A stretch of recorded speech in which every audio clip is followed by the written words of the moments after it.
Today, I'm Nestor Lecanto with the Pacific Daily News. Here are our top stories from the PDN newsroom. Ratepayers can expect water bills to go up starting in October, with the Public Utilities Commission giving the green light for an across-the-board 11.5% water rate increase. Water rates will continue to go up after that first increase. PUC commissioners on Tuesday night unanimously approved an agreement with the Guam Waterworks Authority for a series of annual increases through fiscal 2029. Commissioners rejected a recommendation from the PUC's consultant to tack on a 1.5% convenience fee to customers who pay their water bill using a credit card. The first increase of 11.5% to Lifeline and non-Lifeline water rates will take effect on October 1st, the start of the government's fiscal 2025. A breakdown of how many dollars that will add to a residential or commercial customer's monthly bill was not immediately available. After fiscal 2025, rate increases will only apply to non-Lifeline water, which is anything consumed over 5,000 gallons a month, according to figures from GWA General Manager Miguel Bordallo.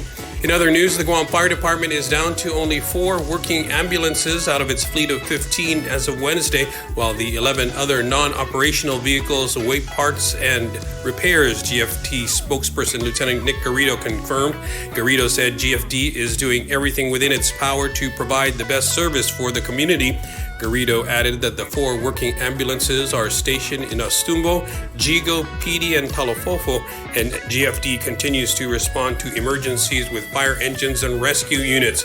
Those 4 ambulances are less than the 5 reported operational by GFD in July and the 7 reported in February.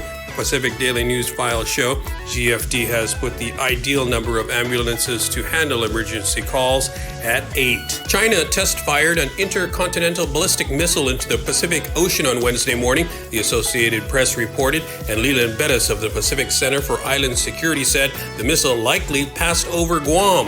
Bettis said this was based on the established flight path announced by the Chinese military and tracked by international security experts who posted the data online.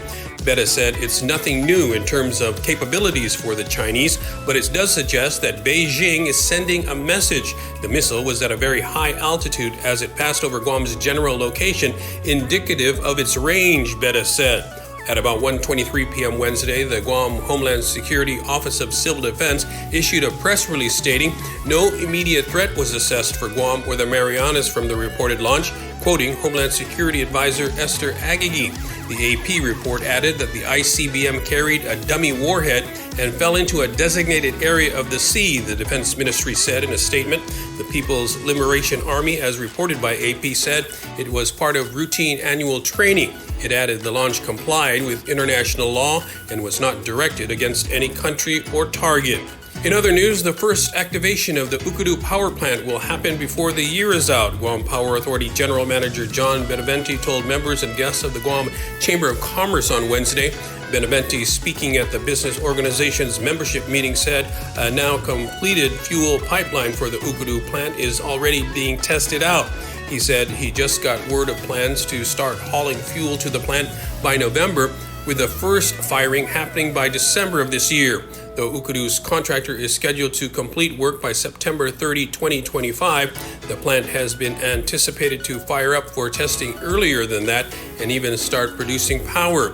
Between the activation of the more efficient plant and fuel oil prices that are trending downwards towards $90 from the recent $120 mark, customers could see a huge drop in power bills by next year. For more on these stories, go to GuamPDN.com and follow us on social media.